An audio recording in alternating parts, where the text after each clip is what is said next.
wrapped up and regarded as no more than sick. This was the night on which his ritual death was due.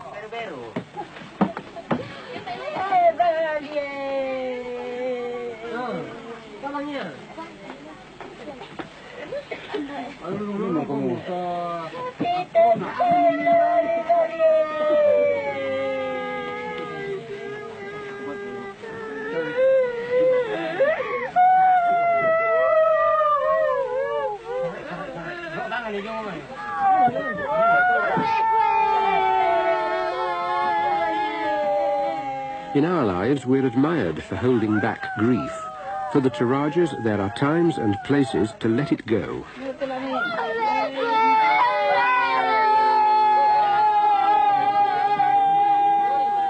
I learnt something good from Tato here about the Toraja way of dying. The relatives gather and stretch out their legs, and the one who is dying lies across them, gripped by the arms of those alongside him and supported by the whole of the family.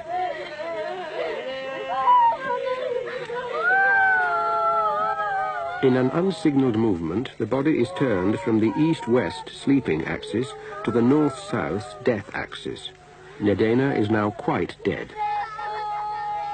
The new high priest can be crowned.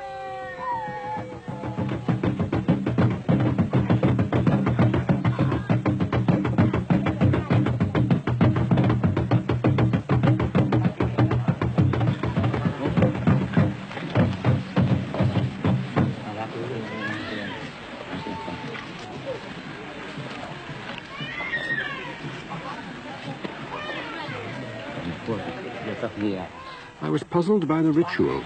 No sign of rehearsal for a ceremony that last took place 80 years ago.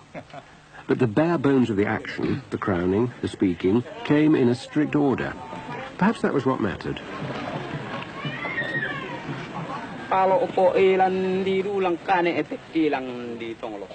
Tato's new title is Tomenani, the one who sings.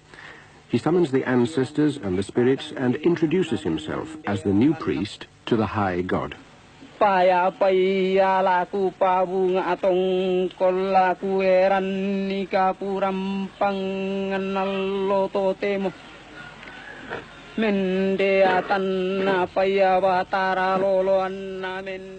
It struck me, comparing the Torajas with, say, the Christians, that the Christian god is assumed to be all-knowing, whereas the Toraja divinities seem inattentive. They have to be summoned, informed, warned, and flattered.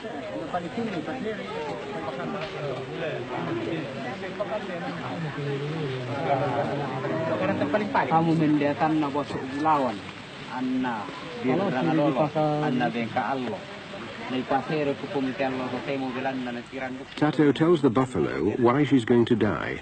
She has to accompany the dead man's soul on its journey to the land of the souls.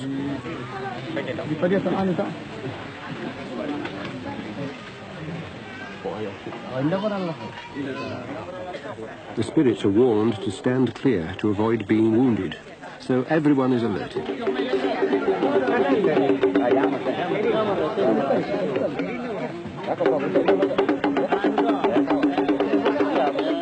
If you don't want to watch, look away now. It'll all be over when I speak again.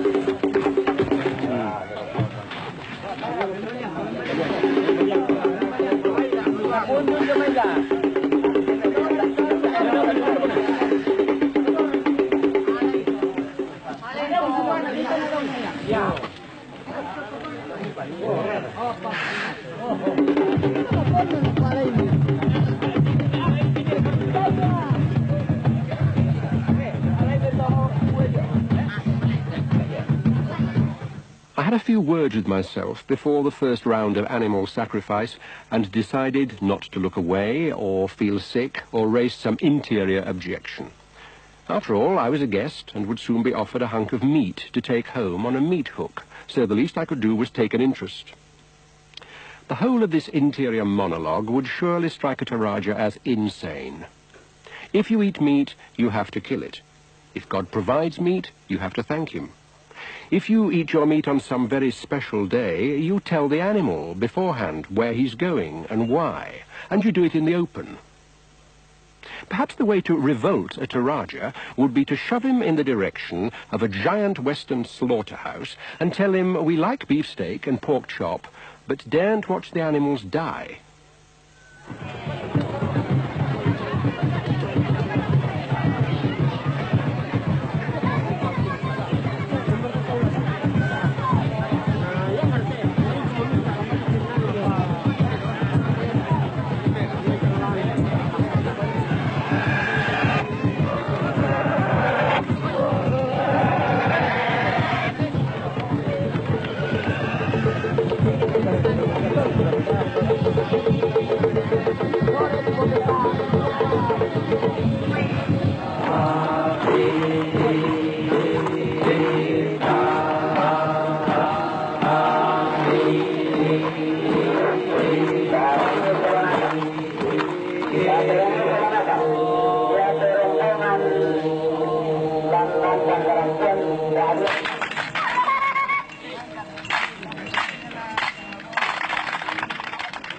The festivities went on for 5 days.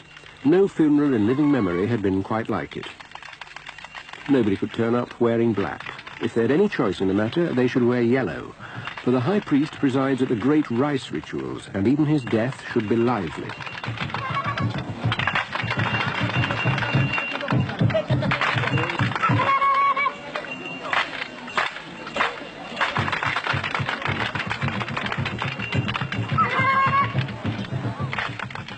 This woman's a leper, and her brain has turned. She haunts funerals, and I can't get her out of my mind. In a tidier society, she will be out of sight.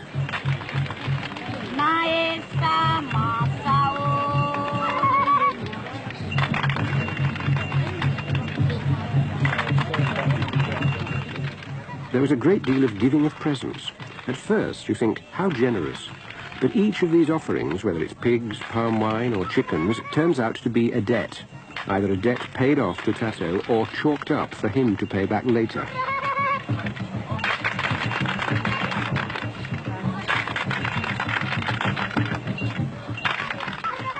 I asked Eric what happens if a person doesn't pay his debts. I think he'd pretty much be opting out of the social relations in the village community.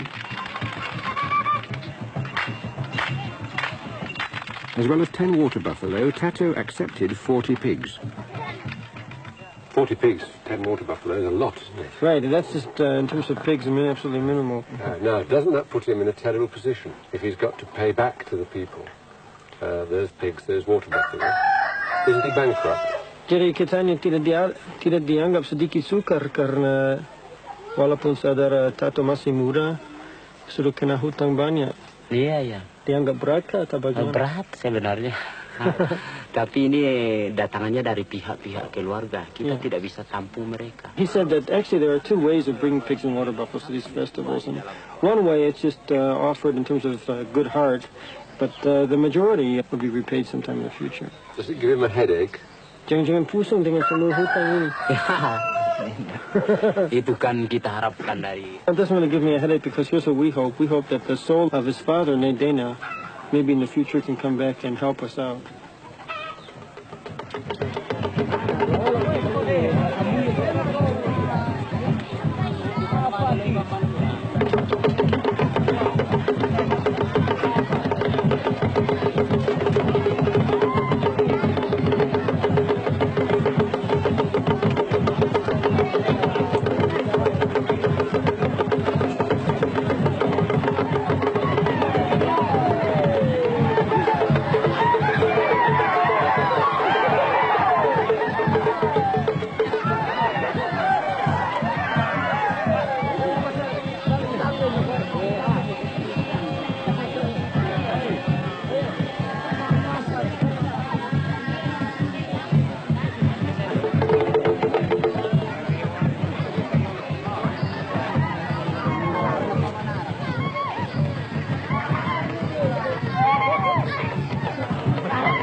learned about Tato, the more remote he seemed to be from the search I'd hoped I was making. He wants to work in an office to administer the way of the ancestors. He wants space on the timetable to teach it in government schools. He wants things written down in a book, and he isn't alarmed by the tourists.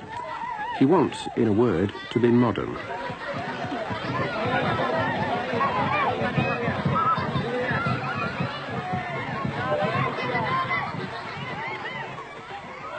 Nedena's farewell to his home was a meal laid out on the coffin lid to give his soul strength for its journey.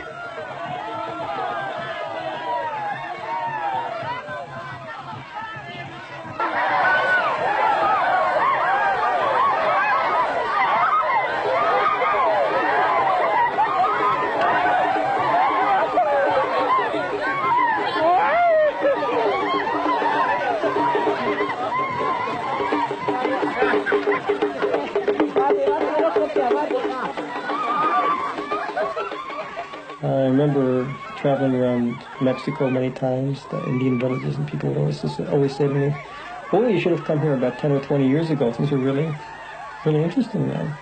And the question is, what's going to happen in the future here? Will Toraja ceremonies become commercialized? Culture for sale? Will people do things only because they're paid?